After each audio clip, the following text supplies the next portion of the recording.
sommaire de cette édition, la réactivation du groupe africain des ambassadeurs accrédités en Guinée. Ces diplomates se sont entretenus ce lundi avec le ministre Boré Makondé. Une rencontre pour parler aussi du comité de suivi des accords politiques. 30 millions d'euros pour appuyer le secteur de l'eau. C'est un accompagnement de l'Agence française de développement. L'idée, c'est de soutenir les efforts de la Troisième République dans ce domaine. Ils avaient promis de nous mettre des étoiles dans les yeux, promesse tenue à travers un spectacle géant vendredi dernier de Pokémon. Un groupe de jeunes danseurs guinéens classés 3e dans l'émission L'Afrique a un incroyable talent. Tout à l'heure, retour sur ce spectacle. Voilà pour les titres. Bienvenue dans cette édition d'information. Je vous annonçais au sommaire la rencontre de ce matin entre le ministre de l'administration du territoire et le groupe africain des ambassadeurs accrédités en Guinée. Les échanges ont porté sur les travaux du comité des suivis de l'accord politique ainsi que la réactivation de cet organe consultatif des diplomates africains en Guinée. Mohamed Lamine Camara. La série de concertations initiée par le chef de l'État et la relance des travaux du comité de suivi de l'accord politique retiennent l'attention des diplomates africains accrédités en Guinée. Ce lundi, au ministère de l'administration du territoire et de la décentralisation, ce groupe d'ambassadeurs s'est constitué en organe consultatif pour mieux prendre part à la vie du pays. Ces diplomates réitèrent leur volonté à soutenir le gouvernement dans la relance du dialogue politique. Ils sont venus pour l'encourager pour ses efforts donc en qualité de président de ce comité de suivi, des efforts visant à trouver une solution consensuelle à la crise post-électorale actuelle. Nous lui avons dit que nous sommes confiants que ces efforts aboutissent à une solution heureuse. Nous avons voulu expliquer effectivement que le groupe africain des ambassadeurs accrédités en Guinée est un groupe actif désormais et qui veut vraiment accompagner le gouvernement guinéen, les Guinéens de manière générale, dans toutes les activités qui sont menées. Et pourquoi pas de temps en temps être consulté à chaque fois qu'il y aura en tout cas un problème pour lequel les autorités estiment que ceux qui représentent ici, les chefs de l'État, les chefs d'État africains peuvent, un temps soit peu, apporter une petite contribution, notamment en termes de réflexion, en termes de conseils, en tout cas tout ce qui peut être fait pour montrer qu'effectivement la solidarité africaine dont nous parlons tous, cette solidarité est vraiment effective. Président du comité de suivi de l'accord politique, le ministre de l'administration du territoire et de la décentralisation, après un survol de la situation politique en Guinée, a rassuré les uns et les autres de la détermination du gouvernement à poursuivre le dialogue avec la classe politique. Ils ont été très clairs pour cette première rencontre. C'est nous qui avons demandé l'audience. Monsieur le ministre, nous voulons que désormais vous fassiez actionner soit le groupe africain des ambassadeurs accrédités en Guinée. Toutes choses que nous avons saluées et je crois que l'espoir est permis. Une occasion encore pour mes frères et mes sœurs de Guinée, toute obédience politique confondue, pour dire que nous avons de bonnes raisons de nous entendre. Nous avons bonne raison de nous comprendre. Nous avons bonne raison de cultiver la paix et l'unité nationale en Guinée. Le groupe des ambassadeurs africains en Guinée entend contribuer à la stabilité et à la quiétude sociale dans le pays à travers des séries de rencontres avec l'ensemble de la classe politique. La promotion du dialogue justement au cœur de cette rencontre entre le Premier ministre, chef du gouvernement et le médiateur de la République. Mamadi Youla et Mohamed Saïd Fofana ont échangé autour de la consolidation du partenariat entre toutes les institutions républicaines. Compte rendu, Adi Kamara. Cette visite du médiateur de la République, Mohamed Saïd Fofana, chez le Premier ministre chef du gouvernement, Mamadi Youla, vient renforcer la collaboration entre les institutions de la République. Là-dessus, le visiteur Mohamed Saïd Fofana est revenu d'abord sur le rôle prépondérant que joue son institution dans le pays avant d'insister sur la nécessité de se donner la main dans un esprit de concorde et de fraternité pour relever ensemble et sans délai les défis auxquels notre pays est confronté. Au jour d'aujourd'hui, nous avons beaucoup de dossiers contentieux entre les citoyens et certaines administrations. Alors ces sujets ont été évoqués. Il y a que aussi, comme vous le savez, il y a des négociations qui ont eu récemment avec les syndicats. Il faut un mécanisme de suivi de ça. Mais au-delà, j'ai fait part au Premier ministre de mon souci de redonner un peu de dynamisme à cette médiature en faisant une médiature au service des citoyens, en s'approchant davantage des citoyens et toutes choses égales par ailleurs. Donc sur tout ça, j'ai besoin de soutien non seulement de l'administration, mais de la compréhension des citoyens. C'est ce que j'étais venu présenter au Premier ministre et on a évoqué d'autres sujets qui sont liés, tout ça, n'est-ce pas, au renforcement de la paix sociale. Le Premier ministre m'a promis, il donnera les instructions nécessaires au gouvernement pour que tous ces dossiers consensueux soient examinés afin d'éviter que les frustrations s'accumulent au niveau des citoyens. Ces frustrations peuvent être objet d'explosion sociale. Cette démarche noble et institutionnelle va contribuer à consolider les bases de transformation de notre administration préalable à toute facilité d'émergence. Cela ne sera possible que dans un climat apaisé avec le concours de tous les Guinéens. Je voudrais tout d'abord me réjouir de cette démarche de Monsieur le médiateur de la République qui est venu à l'instar de la rencontre avec toutes les institutions de la République, rencontrer le gouvernement et échanger sur un certain nombre de questions d'actualité. Sur le fonctionnement de cette importante institution de notre République, le médiateur tout à l'heure vient de vous dire ce qu'il entend faire, la mission qu'il entend conduire à la tête de cette institution. Donc le gouvernement s'est dit disposé à être non seulement à son écoute, mais aussi à travailler main dans la main avec la médiature et d'ailleurs toutes les autres institutions de la République pour faire avancer notre pays et surtout pour répondre aux aspirations des populations guinéennes. Investi d'une mission de service public, le médiateur de la République Mohamed Seydou Fofana entend initier des tournées à l'entrée du pays en vue de régler par la médiation les réclamations concernant le fonctionnement des organes et d'autres services de l'État. À cette note par laquelle le président de l'Assemblée nationale porte à la connaissance de l'ensemble des députés qu'une plénière aura lieu demain mardi 10 avril 2018 à 10h précises à l'hémicycle du Palais du Peuple. Cette plénière sera consacrée notamment à l'examen et à l'adoption de la première tranche du projet de chronogramme de la session des lois 2018 et au projet de loi portant modification des articles 12 et 13 de la loi L 2012-020/CNT du 11 octobre 2012 fixant les règles régissant la passation, le contrôle et la régulation des marchés publics et délégations de services publics. Environnement avec la protection des zones humides d'importance internationale, la rencontre de Conakry réunit des pays du bassin du fleuve Sénégal. Les travaux devraient permettre d'adopter au titre des recommandations de nouveaux mécanismes pour renforcer cette protection. Mamadou Alpha Baldé. Face au phénomène grandissant de la destruction de l'environnement, la protection des zones humides s'impose. Pour accélérer la mise en application de la Convention de Ramsar, la Guinée mobilise les pays du bassin du fleuve Sénégal. La rencontre de Conakry entend favoriser une meilleure coordination des efforts entre organes de gouvernance dans les projets et programmes de protection des zones humides d'importance internationale. L'initiative régionale Ramsar Sénégal-Ouest est une plateforme pour accompagner les gouvernements des 4 pays, mais également la société civile et les partenaires dans surtout la gestion rationnelle des zones humides et leur aménagement. Un site Ramsar, c'est une zone humide classée et qui a un statut international en fonction des dispositions de la Convention de Ramsar. Donc il y a un système de classification des zones humides en 3 grandes catégories avec 42 types de zones humides. Maintenant, pour qu'un pays puisse inscrire une zone humide et le considérer comme site d'importance internationale, il faut qu'il signe et ratifie. Et dans le processus de ratification, le pays doit au moins inscrire une zone humide qui est considérée comme internationale. C'est pourquoi on parle de site Ramsar ou zone humide d'importance internationale, mais qui veulent dire la même chose. En Guinée, 16 sites Ramsar sont identifiés, soit le nombre le plus élevé de la sous-région.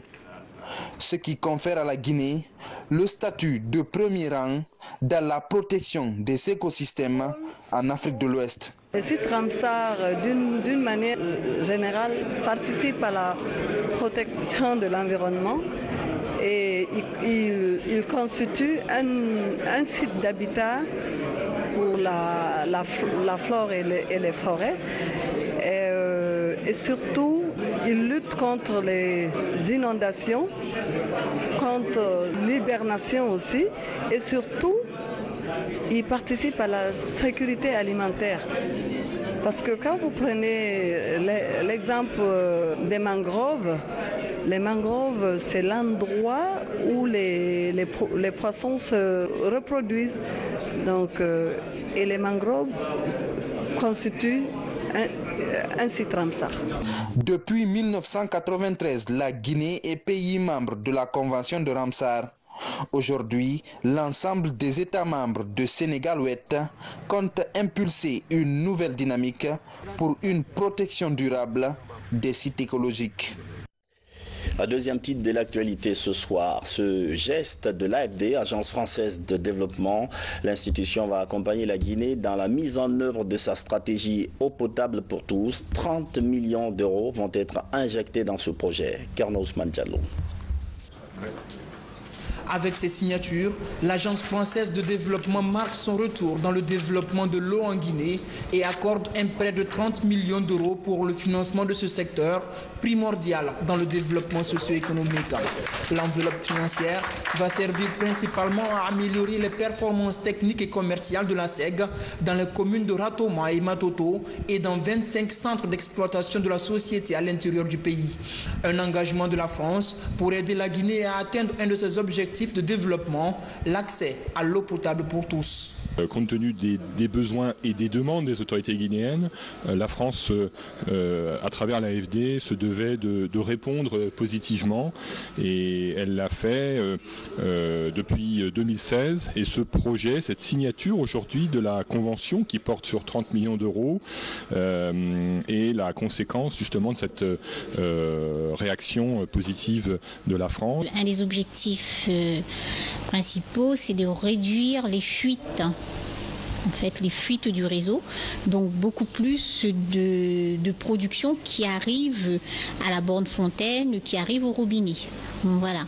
Et donc, comme on a beaucoup plus de production qui peut être distribuée correctement, donc beaucoup plus de ménages qui pourront accéder à cette ressource en eau. Un nouvel appui consécutif à la table ronde sur le secteur de l'eau organisée en mars 2016 et qui avait regroupé de nombreux partenaires pour évaluer les besoins et lever des fonds. L'une des recommandations portait sur la mise en place d'un conseil d'administration à la SEG. Son installation est une des conditions pour faciliter le décaissement de ce prêt. Cela ne devrait plus tarder. Il y a toute une étude de réforme à réaliser. L'étude a été faite. Maintenant, le conseil d'administration devient une conditionnalité de premier décaissement.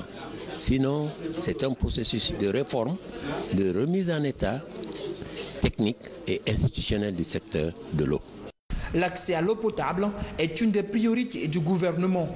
Le sujet était même sur la table du Conseil des ministres jeudi dernier. L'État compte mobiliser et investir 500 millions de dollars dans ce secteur. Il y a eu notre groupe consultatif en novembre 2017 où des montants équivalents à près de 21 millions de dollars ont été, je dirais, annoncés par les partenaires techniques et financiers. Et donc aujourd'hui, le gouvernement est activement engagé à mobiliser ces financements donc pour pouvoir permettre de financer le plan d'investissement qui est sorti de cette table ronde en mars 2016 et qui porte donc sur l'amélioration du secteur de l'eau à l'horizon 2022. En 2013 déjà, l'AFD avait financé un plan de redressement du secteur de l'eau. L'ensemble des efforts conjugués devrait permettre d'augmenter le niveau de production et mettre fin aux pénuries d'eau potable en Guinée. Et puisqu'on parle d'eau potable, la SEG vient d'installer 7 bornes fontaines dans la commune urbaine de Koubia. Elles ont coûté 700 millions de francs guinéens au gouvernement. L'objectif, c'est de permettre aux populations d'accéder à l'eau potable afin d'éviter des maladies hydriques. Kerno Younousa Kamara, Sarabdine Diallo. Les populations de la commune urbaine de Koubia bénéficient de cette borne fontaine. C'est un geste du gouvernement à travers la Société des eaux de Guinée SEG. Le coût de réalisation est estimé à environ 700 millions de francs guinéens. L'installation de ces pompes électriques au niveau de la commune constitue un ouf de soulagement pour les bénéficiaires. Ainsi, l'obtention de l'eau devient plus facile et rapide avec ce système de pompage au robinet. La perte de temps est réduite et la population bénéficiaire est largement soulagée. Koubia se réjouit et remercie le gouvernement du professeur Alpha Condé pour l'appui inestimable qu'il ne cesse d'apporter à nos citoyens dans le cadre du développement de leur localité. C'est une très grande fierté pour moi, en ma qualité de premier responsable de la Société des eaux de Guinée, de réaliser ces équipements de production d'eau potable pour la préfecture de Koubia. Quand on sait les difficultés des populations de cette localité à accéder à cette denrée, c'était quand même un devoir de penser à toutes les alternatives heureuses, à toutes les initiatives heureuses par lesquelles on pouvait vraiment inverser cette corvée pour cette population. Pour préserver ces installations, les femmes de Koubia entendent mettre en place un comité de gestion. Les forages étaient minimes au niveau de la commune urbaine. Le nombre était petit. Maintenant, grâce à l'appui actuellement là de monsieur le préfet de Koubia et de toutes les autorités, Dieu merci, nous avons eu ces bonnes fontaines qui ont été installées aujourd'hui. Les femmes ont pris des dispositions qu'elles vont mettre en place des comités de gestion pour quand même maintenir la propriété, l'hygiène et pour ne pas qu'il y ait des problèmes au niveau de ces bornes-là. Après Koubia, d'autres communes urbaines de la région de l'Abbé sont également prévues dans ce projet d'adduction d'eau potable. Un reportage de Sarafdine Diallo rendu en studio par Younoussa Tawel Kamara. Travaux publics, la nationale Kindia Mamou est en chantier. Les études géotechniques sont terminées et la phase de bitumage est lancée. Les travaux avancent correctement et la route se porte beaucoup mieux. Aboubakar Junior Kamara. Bientôt la fin du calvaire des usagers du tronçon Kindia-Mamou. Sur une distance de 80 km entre Sougeta Mamou, des travaux de bitumage sont en cours. C'est dans le cadre du projet de réhabilitation des routes urbaines et interurbaines initié par le ministère des Travaux publics. Le coût des travaux sur cet axe routier de la nationale numéro 1 s'élève à plus de 128 milliards de francs guinéens.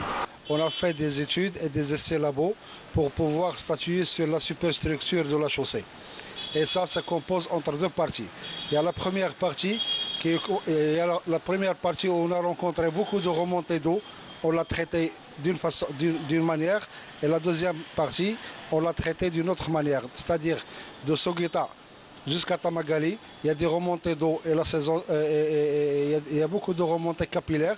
Donc là, on était obligé à faire une assise en grave bitume, c'est-à-dire du béton bitumineux. C'est du béton bitumineux avec une autre formulation. Et de la partie Holo jusqu'à Mamou, où on n'a pas rencontré de point de vue essai laboratoire, on n'a pas rencontré beaucoup de remontées capillaires.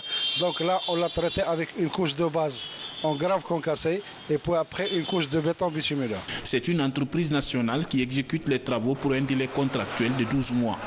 Pour la qualité des travaux, BGEG SA rassure. On va faire une campagne d'essai sur tout le tronçon de Sogueta jusqu'à Mamou en déflexion et en compacité. Et après la saison de pluie, on va encore refaire la même campagne d'essai pour pouvoir savoir comment la route s'est comportée durant la saison de pluie. Mais apparemment, d'après les premières études géotechniques qui ont été faites et les formulations et de bébés et de grave concassés adaptés à la situation, on peut s'engager sur des garanties de 5-6 ans. La réhabilitation du réseau routier est une priorité du gouvernement guinéen. Lancé depuis 2017, le projet évolue normalement sur le terrain. Justice, 5 ans de prison pour Nafanta, la donneuse de fausse grossesse. Le tribunal de Mafanko a rendu son verdict. Autour d'elle, 2 autres personnes sont retenues dans les liens de la culpabilité pour complicité. Son infirmière qui prend 3 ans et 4 pour le laborantin. Je vous propose d'ailleurs d'écouter la présidente du tribunal au micro de Mabintila Issouma. Le tribunal condamne Fanta Kamara à 5 ans d'emprisonnement ferme et au paiement d'une amende de 10 millions. Le tribunal condamne en outre Mmassouma à 3 ans d'emprisonnement ferme et au paiement d'une amende de 10 millions. Le tribunal requalifie l'exercice illégal de la profession de médecine en usurpation de titres et de fonctions à l'encontre d'Étienne Gbalamou. Et le tribunal le retient dans les liens de culpabilité de ces faits, ainsi que la mise en danger de la vie d'autrui. Pour la répression, le tribunal le condamne à 4 ans d'emprisonnement ferme et au paiement d'une amende de 5 millions. Le tribunal reçoit la constitution de partie civile des dames victimes représentées par Mme Aïcha Touré et y faisant droit, condamne Fanta Kamara, Mmassouma et Étienne Gbalamou au paiement solidaire de la somme d'1,5 milliard de francs guinéens au profit des parties civiles et pour toute cause des préjudices confondus. Autre verdict, celui condamnant Ibrahima Sori Kamara. Il écope de 18 mois de prison ferme et une amende de 2 millions de francs guinéens. Il a été reconnu coupable d'injures, d'outrage et de diffamation à l'endroit du chef de l'État. Entrepreneuriat et création d'entreprises, elles sont nombreuses. Les femmes qui ont de brillantes idées sans pour autant savoir comment les mettre en œuvre. En une journée d'échange d'expériences, des Guinéennes vivant en France et d'autres participantes suivies par des experts se sentent désormais mieux outillées pour ce qui est de la création d'entreprises. Safia Toukonde. Un jour de formation aura suffi à ces Guinéennes vivant en France de comprendre le mécanisme de l'entrepreneuriat féminin. Durant ces échanges, les participants ont discuté des solutions d'accompagnement des femmes migrantes dans le marketing collaboratif. Ainsi, une table ronde sur le leadership féminin et solidarité entre femmes s'est tenue. Mon souci aussi, je souhaiterais que toutes les associations féminines d'origine guinéenne se retrouvent pour pouvoir apporter un grain de sel dans notre pays parce que la Guinée nous appartient tous. Cette association honore à cette occasion les femmes africaines et entrepreneurs de l'Europe. Elle les informe, les sensibilise sur les difficultés d'accès au crédit. Selon elle, la libre entreprise, même avec un très faible investissement, contribue au développement. L'objectif de cette rencontre, ça a été de sensibiliser sur l'entrepreneuriat et surtout au niveau des femmes. Donc moi, j'ai parlé de la libre entreprise et j'encourage vivement toutes les femmes qui veulent entreprendre avec un très faible investissement, de me contacter et je me ferai un plaisir de les accompagner. Femmes unies pour le développement de la Guinée et de l'Afrique est créée depuis 2002. Son combat est de promouvoir l'entrepreneuriat féminin au niveau des femmes guinéennes, où qu'elles soient. Notre best-of de ce lundi, une actualité riche, notamment l'approvisionnement de l'hôpital de Mandiana en eau potable et ce geste de l'ambassade des États-Unis d'Amérique, 50 livres offerts à la radio-télévision guinéenne. On voit tout ça et d'autres dossiers avec Diamokaba. Ici, à Mandiana, l'hôpital préfectoral vient de tourner sa triste page de plus d'une décennie de manque d'eau potable.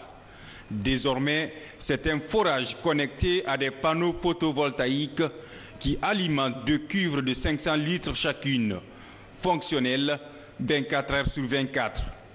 Ce système d'adduction d'eau permet à tous les services de ce centre hospitalier de Mandiana d'avoir de l'eau potable et des latrines. Cela a été rendu possible grâce au concours d'une ONG locale, l'association Guinée Solidarité Médicale, en partenariat avec l'ONG française Aide médicale au développement AMD. Plusieurs fidèles chrétiens et musulmans sont au rendez-vous de cette messe dominicale pour marquer la célébration des 10 ans d'existence de l'Université catholique de l'Afrique de l'Ouest à Conakry.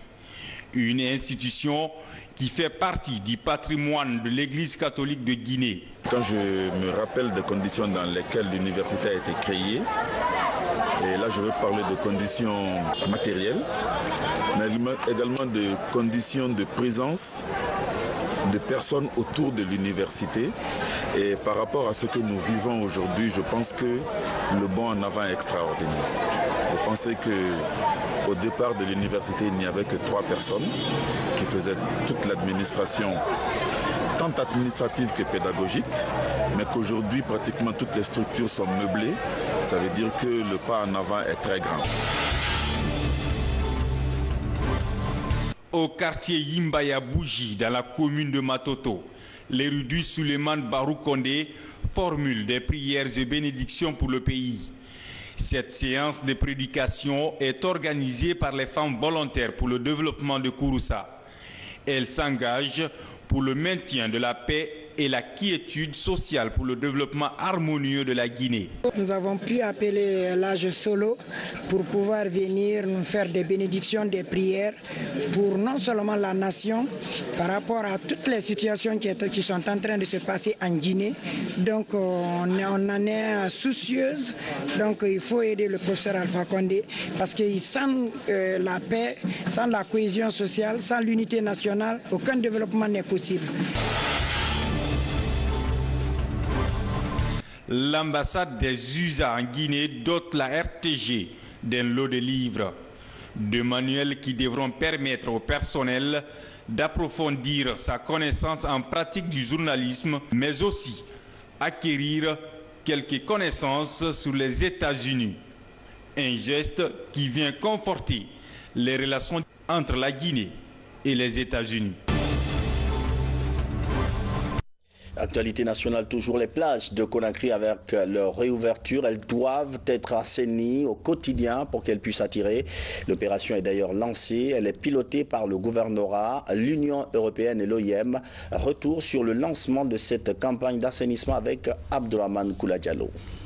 Assainir les plages et les quartiers de Conakry avant l'arrivée des grandes pluies. C'est une initiative de l'OIM Guinée en partenariat avec le gouvernorat de Conakry et de l'Union européenne. Pour la circonstance, 500 immigrés retournés, dont 100 par commune, ont été mobilisés. Pour les organisateurs de cette campagne de 45 jours, l'objectif reste et demeure la réintégration durable de ces jeunes dans des projets générateurs de revenus. On a su que, au-delà des projets de réintégration à mettre en place, le migrant qui retourne de son point de chute en Libye jusqu'en Guinée, il fallait non seulement faire ressortir ce patriotisme, parce que quand on est patriote, on tient toujours compte de son pays. Et ce civisme aussi, c'est ce qui nous a poussé à dire que entre le temps de leur arrivée et la mise en place de leur projet en tant que tel, on pouvait les inciter à sortir ce civisme et ce patriotisme. En quoi faisant? En essayant d'appuyer la capitale de Conakry à s'assainir. Mon sentiment par rapport au lancement que nous devons faire, c'est un sentiment de satisfaction. Sentiment de satisfaction dans la mesure où l'OIM, qui est notre partenaire par rapport à ces migrants, a pris cette initiative de donner de l'emploi non seulement à cette jeunesse migrants, mais aussi des moyens les permettant de réintégrer la société qu'elles avaient quittée. Donc vous comprendrez avec moi qu'en ma qualité de première autorité de la ville de Conakry, mon sentiment est un sentiment de satisfaction par rapport à cette activité, non seulement qui est pour l'assainissement, mais surtout par rapport aux migrants. Le porte-parole des migrants retournés a mis l'occasion à profit pour exprimer sa gratitude et sa reconnaissance aux organisateurs pour la considération et la bienveillance placée en eux. Je suis très ému, vu tous les efforts que l'OIM font pour nous. Donc c'est un grand plaisir pour moi vraiment de m'y rendre ici aujourd'hui et commencer le projet pour l'assainissement. Aujourd'hui, ce projet a déjà débuté et demain, nous serons aux côtés de Lambagny. Donc vraiment, mes remerciements les plus sincères à l'OIM, vraiment, à l'Organisation internationale des migrants, qui ne cesse de faire de l'effort pour nous, les migrants. Après l'expiration de cette période de 45 jours, un autre groupe de 500 jeunes émigrés retournés prendra la relève en vue de continuer ses actions salvatrices. Un autre coup de cœur ce soir, le groupe Pokémon de jeunes danseurs guinéens pétris de talent. Ce sont eux, il vous souviendra, qui ont raflé à Abidjan la 3e place de l'émission L'Afrique a un incroyable talent. Et de retour au pays, ils ont donné le meilleur d'eux-mêmes vendredi au Centre culturel franco-guinéen. Le spectacle dénommé Je danse ma Guinée met en scène une vie champêtre parsemée de quelques réalités locales. Reportage Mabintila Issouma.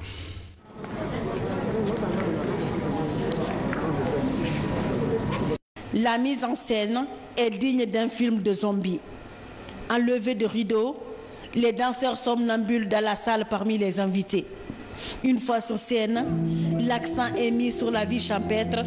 Quelques réalités propres à la Guinée sont revisitées. Nous sommes dans le spectacle Je danse ma Guinée.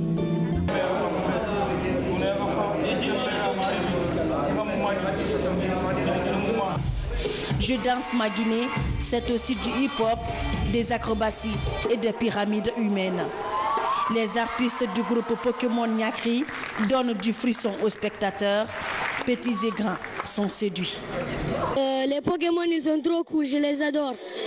Je les fais un big up. Magnifique, géant. On ne peut pas dire un seul mot. Géant parce qu'ils sont allés au-delà de nos attentes. On ne s'attendait même pas. L'Afrique a un incroyable talent. On n'a même pas vu ce que nous on a vu ce soir. Je pense que ce qu'on a vu ce soir, il faut qu'ils travaillent dur pour faire mieux et je pense qu'ils sont capables. C'est les seuls qui sont capables de faire ce qu'on a vu aujourd'hui. Pour moi, c'est la première fois que je vois un spectacle de danse urbaine en Guinée. Peut-être qu'il y en a eu, je ne sais pas, mais pour moi, c'est la première fois. Et bravo, j'ai envie de leur dire qu'on est fiers d'eux. Fidèle à sa réputation, ce groupe de danse livre un spectacle débordant d'énergie et de gestuelle.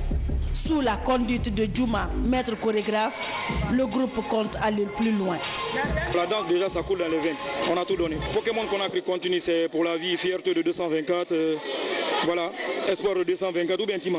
Oui. Voilà, donc à la base on continue. Nous allons continuer à travailler parce que la mission c'est pas juste de faire un spectacle mais c'est de continuer à travailler et d'intensifier encore ce travail parce qu'on a une mission vraiment balèze. On voudrait représenter ce pays partout dans le monde. Avec ce spectacle, Pokémon Nyakri confirme ses nombreux titres conquis à travers le monde. Leur passage à l'Afrique a un incroyable talent, a fait le tour de la planète. Aujourd'hui, ils font la fierté de tout un pays. Un grand spectacle. Avant de refermer ce journal, je rappelle cette note par laquelle le président de l'Assemblée nationale porte à la connaissance de l'ensemble des députés qu'une plénière aura lieu demain mardi 10 avril 2018 à 10h précises à l'hémicycle du Palais du Peuple. Cette plénière sera consacrée notamment à l'examen et à l'adoption de la première tranche du projet de chronogramme de la session des lois 2018 et au projet de loi portant modification des articles 12 et 13 de la loi L 2012-020 CNT du 11 octobre 2012 fixant les règles régissant la passation, le contrôle et la régulation des marchés publics et délégations de services publics. C'est la fin de cette édition d'information. Merci de l'avoir suivi.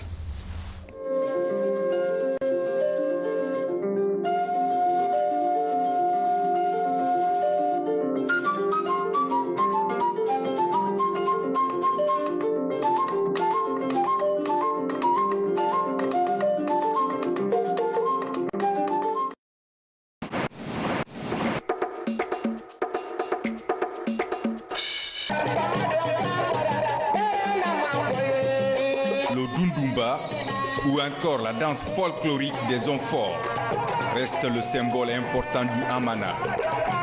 Ici à Conakry, les fils de Kouroussa souhaitent intensifier ces pas de danse considérés comme des expériences collectives et sociales les plus réjouissantes. Ces talents s'expriment à travers un florilège d'œuvres d'art de Kouroussa. Ils exhument l'immense trésor culturel à travers des gestes et des récits divers.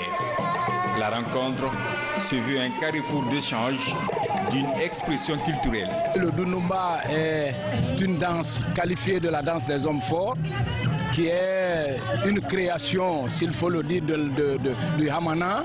Et la sous-préfecture de Babila fait partie des 12 villages que compose l'ex-canton Hamana dans la préfecture de Kouroussa.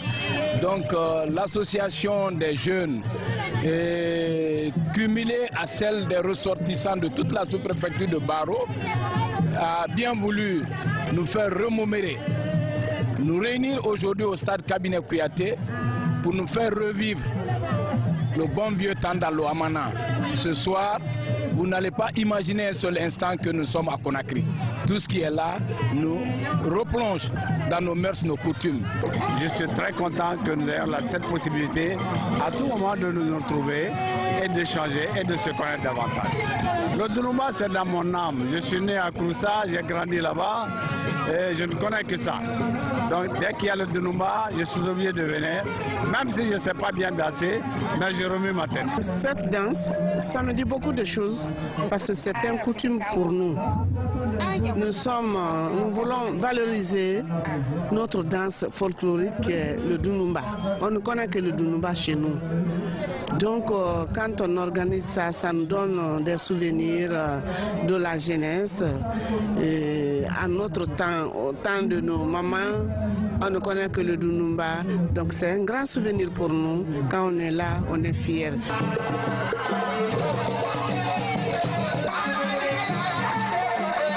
Un espace de découverte, cette rencontre autour de Dundumba témoigne de la volonté des jeunes ressortissants et amis de la sous-préfecture de Babila, dans Kouroussa, à œuvrer au rapprochement des différentes communautés du pays et renforcer les liens d'amitié et de fraternité pour le progrès de la nation.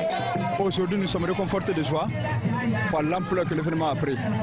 Nous sommes réanimés par la rivalisation de la culture guinéenne, plus précisément la culture d'Amana. On a constaté partout à Conakry, cette danse aujourd'hui a tendance de disparaître. Donc la vraie valeur n'est pas prouvée à cette jeunesse. On a tendance à moderniser. La modernisation, c'est la disparition de nos cultures.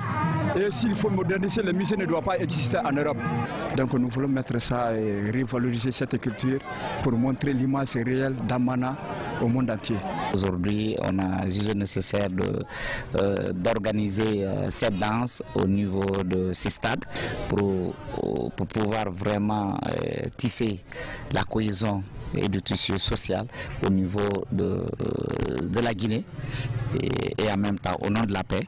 Et également pour pouvoir vraiment montrer aux autres populations de la Guinée que cette danse n'est pas pour le moment délaissée, elle existe bel et bien et qu'elle participe aujourd'hui dans nos coutumes et qui continue à être organisée pendant certaines cérémonies dans notre préfecture à Kouroussa.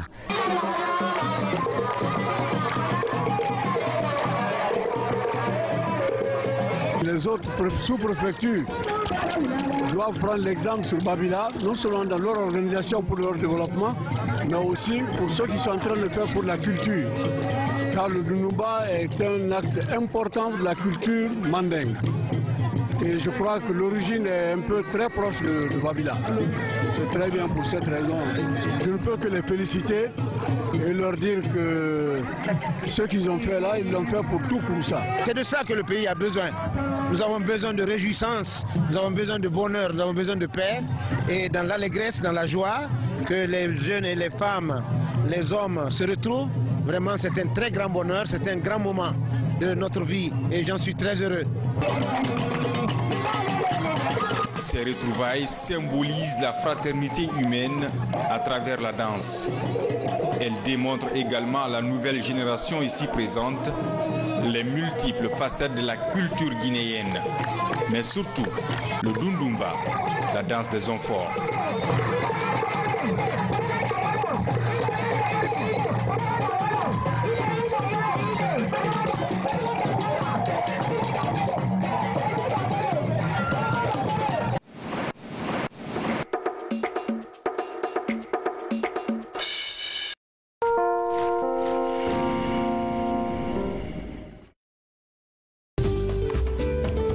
Vous avez toujours apprécié la qualité de nos produits? Sachez que Beko est fier de votre collaboration. Chers clients, avril est le mois de promo chez ABC, distributeur exclusif de Beko, Skyward et Alpha Power en Guinée. Beko vous fait une offre spéciale de ses appareils électroménagers dernier cri avec ses prix de lancement.